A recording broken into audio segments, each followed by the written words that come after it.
주님의 말씀을 받은 것이라는 제목으로 같이 말씀을 나누기 원합니다.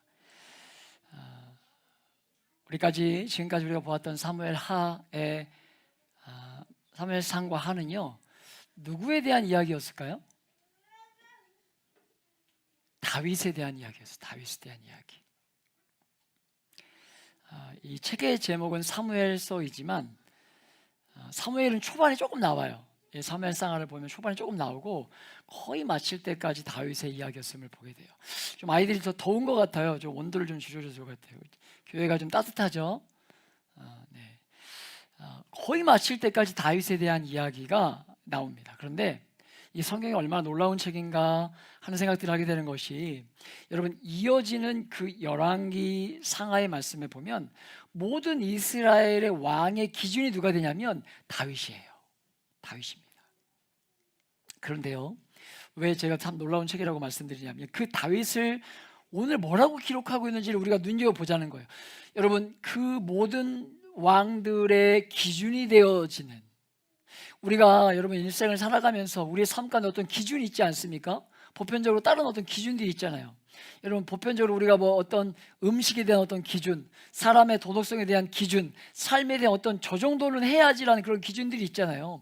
그 기준점이 되는 게 다윗이었다고요. 그런데 오늘 여러분요, 말씀에 여러분 이 24장을 사무엘서를 마치게 된 24장에서 다윗을 뭐라고 기록하고 있냐면, 여러분 보세요.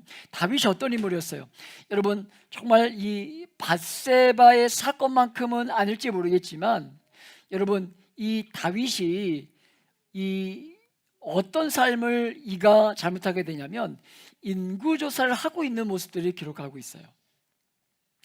여러분, 이렇게 위대하고 훌륭한 하나님의 사람, 열왕기에 나오는 모든 왕들의 기준 같아 보였던 이 다윗인데, 사무엘서의 마지막은요, 그 다윗의 허물과 죄를 적나라하게 기록하면서 마치고 있더라는 거예요. 다윗의 삶을. 여러분, 잘 눈여겨봐야 될 것이 있는데, 인생이 어떤 존재인가, 인생이라는 것이, 우리가 그것들을 오늘 말씀을 통해서 볼 수 있어야 된다는 것으로, 여러분, 끝까지 충성스럽게 이 부르심에 달려가야 하지만 우리가 절대로 잊어서는 안 되는 것은요, 저와 여러분은 인생이라는 거예요. 인생. 우리가 오늘 오전에도 아이들 설교를 말씀을 나누면서 인생은 여행과 같다, 이런 말씀을 드렸던 기억이 있습니다. 여러분, 이렇게 여러분요, 위대해 보이는 하나님의 사람이 오늘 우리가 말씀을 통해 보게 되는 것이 무엇이냐면, 그렇게 기준이 되어지는 다윗이 마지막에 또 무너지고 있는 모습이 나타나요. 여러분, 23장을 우리가 엄청 많이 쪼개서 봤는데 이 사무엘 23장 말씀이 어떤 말씀이었냐면, 다윗이 하나님을 이 노년의 말년에 이렇게 내가 말년쯤까지 와보니까, 인생의 거의 마지막에 와보니까 이렇게 살아야 되겠더라 라고 이야기해 주는 게 사무엘 하 23장의 말씀이었거든요. 그렇게 인생을 자기가 하나님 앞에 이렇게 살아야 되겠더라, 이것이 진짜 성도의 삶이더라, 예수 믿는 사람들의 삶이더라, 이렇게 얘기해 둔 다윗인데, 오늘 성경의 마지막은 다윗을 뭐라고 기록하고 있냐면, 여러분, 인생이라는 것들을 표현하면서 이 다윗이 그 마지막에 여러분요, 그의 연약한 모습을 밝혀내면서 성경은 다윗이 어떠한 인생이었는가를 분명하게 기록하고 있다는 거예요.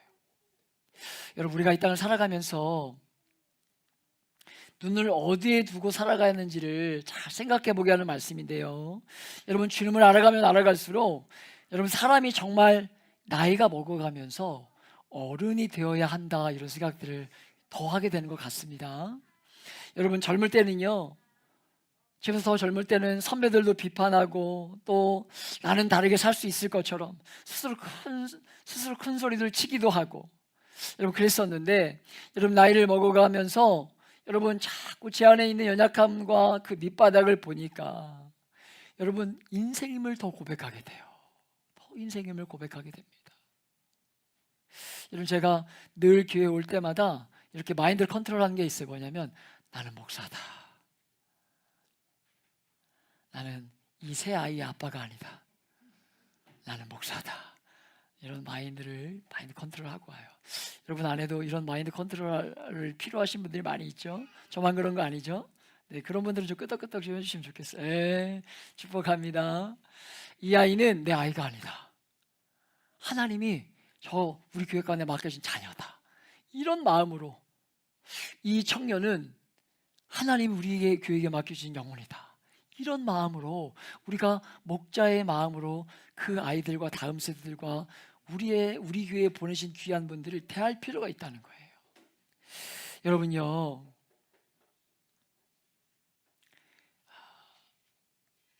사무엘서가 시작되며 한나의 기도와 함께 사무엘서가 시작이 됩니다. 그런데 그 어두운 시대에 정말 엘리 제사장과 그 아들들이 다 타락했던 시대예요. 여러분, 이 구약은요, 선지자를 통해서 하나님이 이스라엘 백성들에게 말씀을 전해주셨던 시대입니다. 그렇게 살아가던 시대였는데, 여러분, 얼마나 이 사무엘서가 시작되면서 이 시대가 얼마나 타락한 시대였냐면, 여호와의 뜻을 여러분 알기가 어둡고, 백성들은 그러니까 방자하게 행하고, 그러면서 지도자들은 타락해 있던 어두운 시대가 사무엘서가 시작되는 그 시대의 배경이에요. 그 어두운 시대가 스스로 생각하기를 대안이라고 여겼던 것이 무엇이냐면, 이렇게 우리가 어렵고 힘든 시대를 살아가니까 우리에게 뭐가 필요하겠다? 우리를 진짜 다스릴 왕이 필요하겠다, 이렇게 생각했던 시대예요. 그래서 여러분, 그 가장 왕의 인상적인 모습이었던 대표적인 인물인 다윗이 등장하기 시작하는 거예요. 그런데 그렇게 사무엘서가 열렸는데 그 마지막, 그렇게 대단해 보이는 다윗, 그의 마지막은 여러분 가장 인상적으로 훌륭해 보이는 다윗의 또 다른 허물을 기록하면서 사무엘서를 마치고 있더라는 거죠.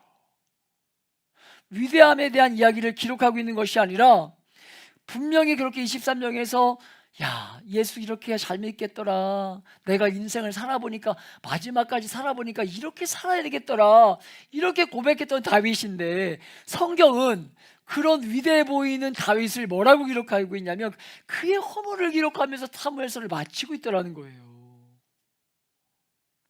여러분, 무슨 말을 하고 있는 것이겠습니까? 아무리 좋은 제도나 좋은 사람일지라도 대안이 아니라는 거예요. 대안이 될 수 없다는 거예요. 여러분, 하나님과 그의 긍휼과 자비만이 대안임을 잊지 않기를 축복합니다. 하나님이 우리의 소망이지, 여러분, 제도를 바꾸고 사람을 바꾸는 것이 대안이 아니라는 거예요. 올해가 우리가 총선인가요?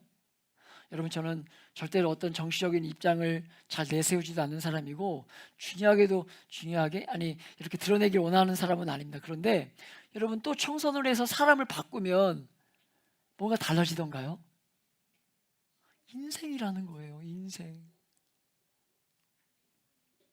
여러분요, 어떤 삶의 자리에서도 하나님을 인정하고 의지하는 게 그게 최고인 거예요.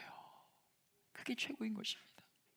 인생들은 끝없이 제도를 바꾸고 법을 만들어 가면서 여러분 그렇게 뭔가를 바꾸려고 하지만, 우리가 역사 안에서 보는 것처럼 여러분 그런 것들은 다 어떻습니까?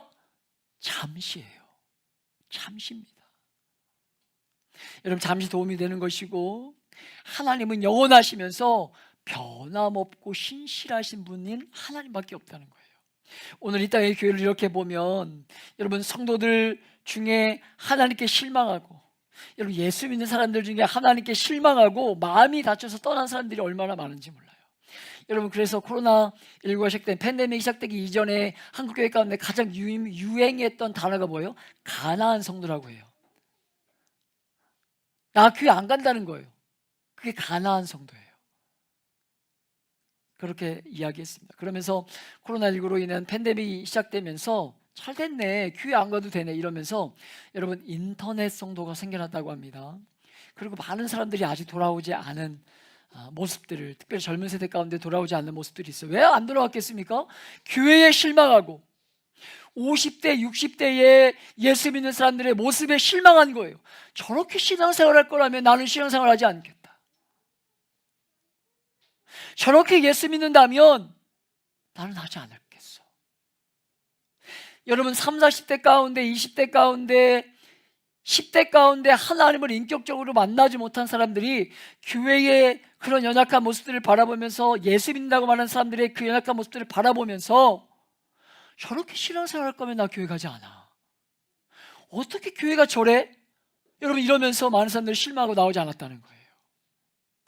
여러분요, 너무나 죄송하고 미안한 이야기지만 교회는 완전한 공동체가 아닙니다.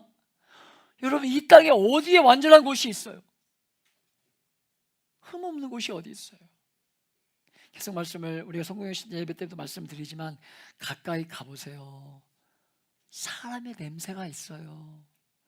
여러분 제가 이렇게 TV 보다 보니까 어떤 프로는 잘 모르겠는데, 어떤 예전에 나왔던 건 잘 모르겠는데 그 가수 중에 어떤 분이 청소를 엄청 잘하시는 분이 계신가 봐요. 그래서 요즘 잘 뜯는 분이시래요. 그런데 그분의 인쇄법이 이렇게 뭐라고 그러죠? 이렇게 2세, 미국 2세인데 인사할 때 이렇게 허가하는 인사를 한대요. 허가하다 보면 코가 상대방의 어디에 닿습니까? 귀에 닿잖아요. 근데 그분 편에 의하면 그래, 귀에서 그렇게 사람이 냄새가 많이 난다는 거예요. 제발 좀 귀 좀 잘 닦으라고 뭐 이렇게 화를 내면서 방송에 나와가지고 이야기하는 얘기를 제가 들은 적이 있어요. 냄새가 있어요. 가까이 가면 여러분 겉으로 보기에는요, 우리가 이렇게 늘 이렇게 주일날 올 때마다 옷도 잘 차려입고 좀 이렇게, 물론 저는 오늘 아침에 샤워하고 왔습니다. 그래서 이렇게 그런 가까이 가보면 여러분 겉으로 약간 멀리서 보면 좀 괜찮아 보이는 인생도 가까이 가보면, 같이 살아보면 여러분요, 그 부족하고 더럽고 죄된 모습이 누구에게나 있는 거예요. 누구에게나 있는 것입니다. 그게 인생이에요. 그런 인생이 모여있는 공동체가 교회인데 어떻게 늘 깨끗하고 어떻게 늘 완전할 수 있어요? 아니라는 거죠.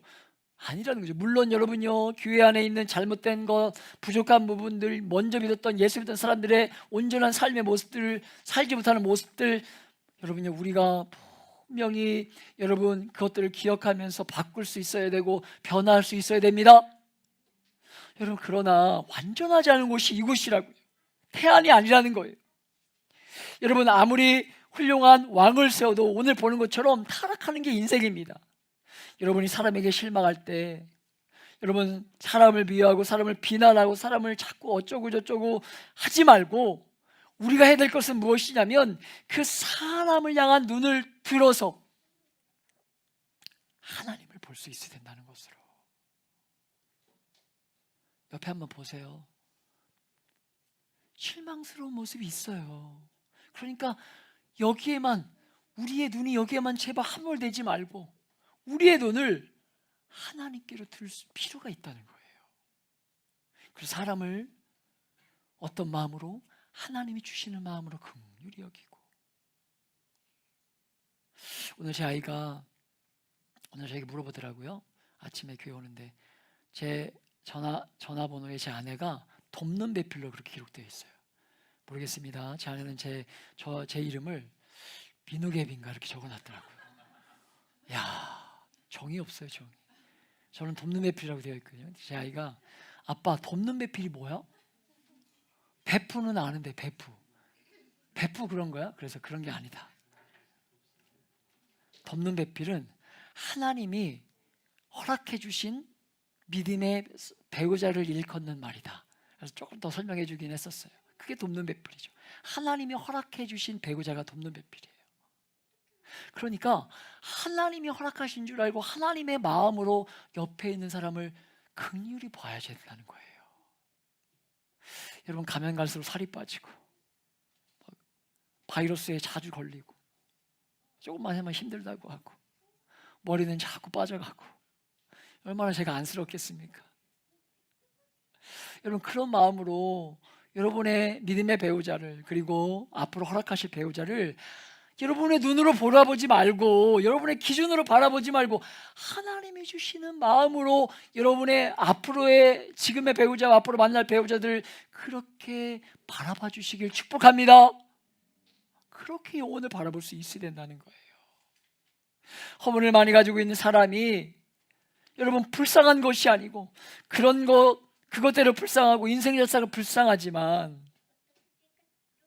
여러분요, 실망한 사람, 실망한 환경 이런 것 말고 여러분 그런 것이 대안이 될 수 없기 때문에 우리의 마음을 예수님께 두고 하나님께 두고 여러분 결코 우리를 부끄럽게 하지 않으실 하나님 때문에 여러분 쓴뿌리와 가시와 끝없이 돋아나는 그런 것들 돋아나는 이 땅에 분노의 가시와 엉겅퀴를 길러내지 말고 하나님을 향한 분명한 기대를 꺾지 말고 이 땅을 살아가는 것, 여러분과 저의 경건의 핵심 중에 하나다라고 이렇게 말할 수 있다는 거예요.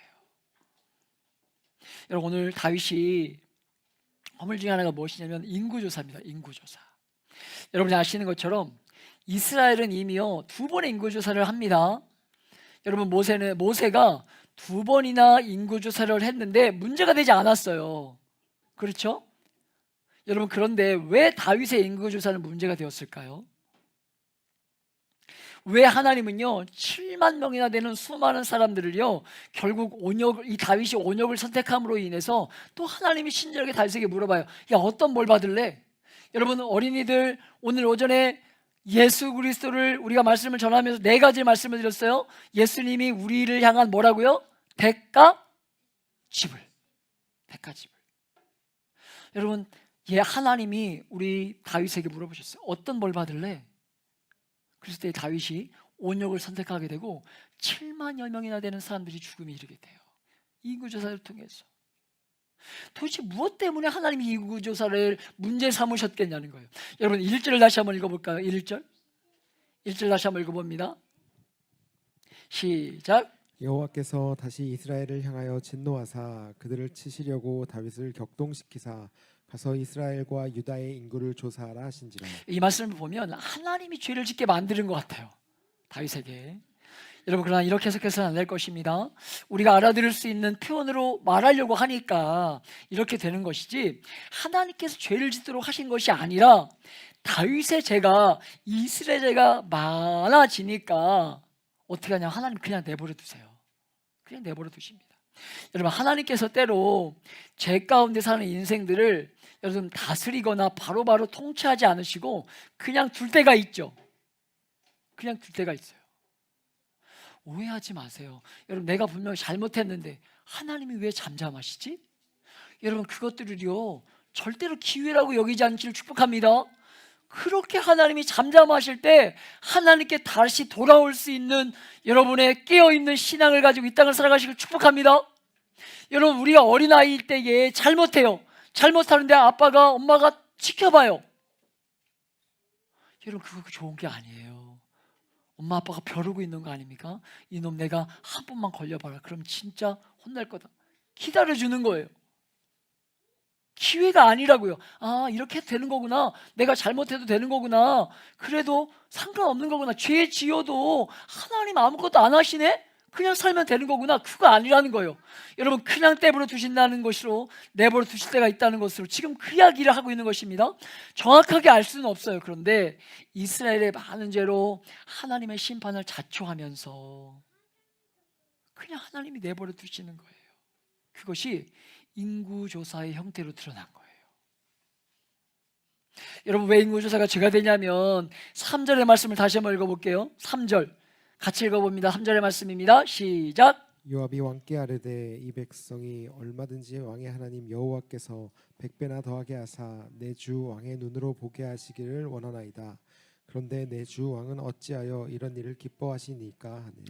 여러분요 사무엘서 뒷부분에 보면 요압이라는 사람은요, 장군은요 다윗에게 나쁜 말을 했던 그런 사람이에요. 그런데 나쁜 사람이죠. 근데 요압의 눈에, 그런 나쁜 사람인 요압의 눈에 보이기에도 지금 다윗이 하고 있는 인구조사가 이해가 되지 않는 거예요. 이 나쁜 사람의 눈에 볼 때에도 왜 이런 일을 하려고 하십니까? 이렇게 말할 만큼 여러분 욕망에 흔들리고 기회주의자였던 요압이 봐도 다윗이 뭔가 이상해 보이는 거예요. 그 뭔가는 조금 이따 보고 여러분 이렇게 인구조사를 여러분 10달에 걸쳐서 마치고 전쟁터에 나갈 용사가 무려 130만 명이었다는 거예요. 여러분 얼마나 많은 인원입니까? 130만. 대전 지금 인구가 몇 명이죠? 광역시 기준이? 그렇죠. 130만이 조금 넘죠. 뭐 물론 세종시를 갔다가 조금 더 왔다고는 하는데, 여러분요 대전시의 인원이 지금 인구조사가 이 당시에 인구조사가 여러분 주로 싸울 수 있는 남성 위주로 한다고 하면 엄청난 인원인 거예요. 그렇죠? 이 당시로 따지면 이 엄청난 규모를 듣고 자고 일어났는데 다윗에게 뭐가 있는 거예요? 깨달음이 있는 거예요. 깨달음. 11절에 보면 이렇게 기록하고 있어요. 다윗이 아침에 일어날 때에 여호와의 말씀이 다윗의 선견자 된 선지자 갓에게 임하여 이르시되. 여러분 갓이라는 선지자가 등장하는데 우리에게 인구조사와 관계에서 중요한 힌트를 주고 있는 인물이 이 갓 선지자라고 할 수 있습니다. 여러분 다윗의 왕의 왕권이 하늘 높은 줄 모르고 올라가던 시대에 다윗 옆에 누가 있었냐면 나단 선지자라는 사람이 있었어요. 그래서 다윗이 말씀을 이 마지막쯤에 솔로몬이 왕이 되는 것까지 나단이 결정적인 역할을 하게 되는데, 하나님은요 이 옆에 나단이라는 선지자가 있음에도 불구하고 또 다른 선지자인 갓을 세우셔서 이 다윗으로 하여금 뭔가 어떤 메시지를 주고 계신 것으로. 여러분 갓이 누구냐면 다윗의 예친구인데요, 다윗이 이 장인어르신인 사울에게 쫓겨다니면서 생명을 지키려고 할 때에 갓이 가서 유다 광야로 다시 돌아가라고 권면했던 인물이 갓이에요. 갓. 그런데 갓은 다윗이 사울에게 쫓겨다닐 때에 하나님의 말씀을 대언했던 오랜 친구로 그 인물이 갑자기 등장하고 있는 거죠. 왕권의 이 절정에 오른 자리에서 우리가 읽지 않았지만 23장 그 뒷부분에 보면 다윗을 도왔던 용맹한 장군 여러분 37명의 장군이 등장을 합니다. 이 사무엘 하 23장 뒷부분에 보면 여러분 그 장군들 이름을 기록하고, 여러분 물론 연대기적으로 순서적으로 기록되지는 않았지만 그럼에도 불구하고 23장의 뒷부분에 자기를 도왔던 탁월한 장수들이라는 이야기가 나와요. 그런데 그 다윗의 마음이 여러분 나와 함께 이렇게 위대한 장군들이 있었구나, 이런 마음이 드니까 무엇일까요? 마음이 부풀기 시작하는 거예요. 뭔가 이렇게 들뜨기 시작하는 거예요. 그래서 어떻게 되냐면 초심을 잃어버리는 거예요. 초심을. 그때 하나님께서 선지자 갓을 보내셔서 다윗에게 무엇을 상기시키고 계셨던 것이냐면, 말씀을 들려주셨던 여러분 나단을 사용하셨을 때처럼 다윗에게 제일 문제가 되는 것들이 무엇이었냐면 바로 초심을 잃은 것. 그래서 다윗으로 하여금 네가 하나님과 얼마나 가까웠고 하나님이 네가 연약할 때 하나님을 얼마나 많이 찬양했고 영광을 돌렸고, 여러분 그런 다윗을 다시 한번 이렇게 상기시켜 주는 거예요. 여러분 그러면서 여러분 정말 자기를 자랑하고 공로를 드러내고 싶어하는 그 다윗의 마음을 이 갓 선지자를 보냄으로 인해서 다윗이 지금 얼마나 여러분 자기가 들떠 있는지 무엇을 드러내기를 원하는지를 알려주고 있었다는 거죠. 다윗의 상태를. 사랑하는 여러분, 기독교가 얼마나 놀라운가. 세월이 가면 갈수록 성경을 알아가면 할수록 여러분 저와 세상을 볼수록 정말 대단한 생각들을 하게 됩니다. 여러분 기독교가 세상에 선포하는 제일 중요한 핵심적인 메시지가 무엇일까요? 뭘까요? 은혜죠. 은혜입니다. 세상에 수많은 고등 종교가 있는데 여러분 많은 종교들이 원하고 이야기하는 것들은 무엇이냐면 네가 이만큼 하면 이 자리에 오를 수 있다는 거예요. 절대로 먼저 찾아와서 만나주는 신이 아닙니다. 이렇게 하면, 이만큼 하면, 요 정도 노력하면, 저 자리까지만 가면 신의 경지에 오르고 다음 생에 뭔가로 태어날 수 있고, 그게 이 땅에 얘기하는 고등종교예요. 가르침이에요. 그러나 기독교가 말하는 핵심은 무엇입니까? 은혜입니다. 은혜예요.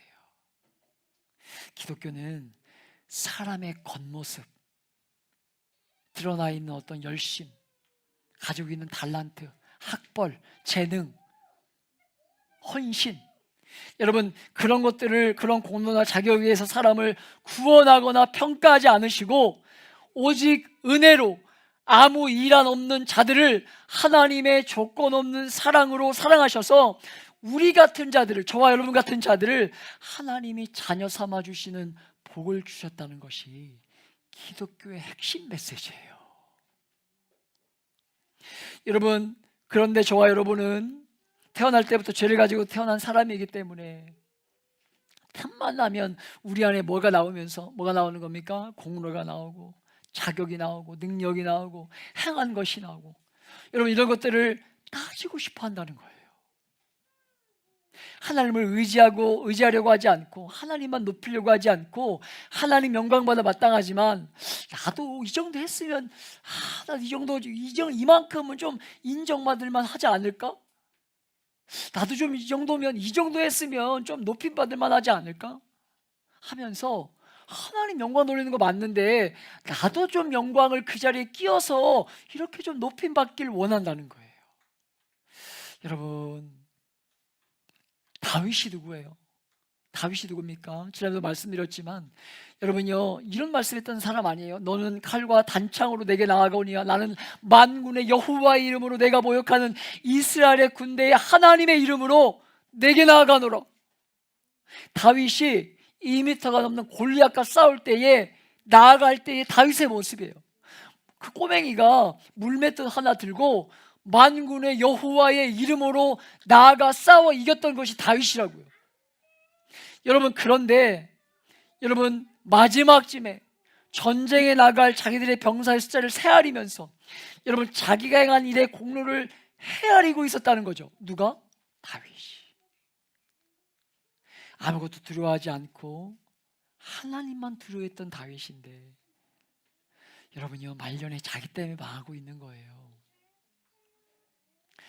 여러분, 우리는 절대로 잊어서는 안 됩니다. 밖으로 보이는 여러분요, 모압도 블레셋도 이길 수 있지만 안에 있는 욕망, 여러분의 공로를 헤아리고 싶어하는 그 부패한 본성이 우리 안에 있고, 그게 결정적인 순간에 우리를 무너뜨리는 제목이 되는 줄 절대로 잊지 않기를 축복합니다.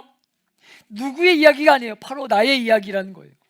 여러분, 다윗은 이렇게 초점을 잃어가면서 자기를 높이고 자기에게 영광을 돌리고 싶어하면서 결정적인 것들을 잃어가고 있었다는 것으로 우리는 그렇게 살지 말아야 된다는 거예요. 여러분, 남과 다르게 생각하지 말고 빌립보서 2장에 기록되고 있는 것처럼 각각 자기보다 남을 더 낫게 좋게 여기며 살아가야 된다는 거예요. 여러분이 얼마나 예배자를 열심히 나아가는가, 얼마나 예배 가운데 눈물을 흘렸는가, 여러분 제발 이런 것들을 속지 않기를 축복합니다. 아무리 여러분 아무도 주목하지 않던 다윗을 왕의 자리에 앉게 해주셨던 것이 하나님이신데, 여러분 결국 자기에게 영광을 돌리고 있었다는 거예요. 사랑하는 여러분, 영광은 하나님께만 합당한 것입니다. 여러분과 저는 잠시 있다 없어지는 그런 먼지와 같은 존재라는 것으로, 여러분 정말 소망하게는 시작된 2024년 우리의 믿음의 그릇을 부지런히 넓혀가기 위해서 무엇보다 예수 만났을 때 그 초심을 잃어버리지 말고 영광은 하나님께만 돌려야 하는, 내가 행한 그 어떤 일로 인해서 나도 좀 그 옆에 설 수 있지 않을까? 여러분, 그렇게 넘어지고 있었던 다윗처럼 되지 않도록 겸손한 자리에 서기 위해 정말 애씀으로 주님만 영광 받도록 그렇게 살아가는 저와 여러분 되시길, 여러분 그런 만남이 있는 2024년의 삶이 되시길, 무엇보다 우리 새롭게 이제 초등학교에 입학하는 우리 가온이와 정욱이, 그리고 새로운 학년에서 살아가게 될 우리 친구들, 또 그 어린이집에서 유치원으로 진학하게 될 우리 귀한 어린이들, 여러분 우리 아이들의 삶이 정말 그와 같아서 다윗이 누렸던 많은 복들을 여러분 우리가 다 누리고 경험하게 되길, 그런 2024년 한 해의 삶이 되길. 오늘 성경은 여러분요 그런 다윗을 마지막에 기록하면서 우리로 하여금 잊지 않도록 여러분요 가르쳐주고 계시다는 사실을 기억하면서 무너졌던 모습이 아닌 하나님 앞에 붙들림받아 사용받았던 그 복에 누렸던 다윗의 삶이 저와 여러분의 삶이 되길 예수님의 이름으로 축복하며 기도합니다.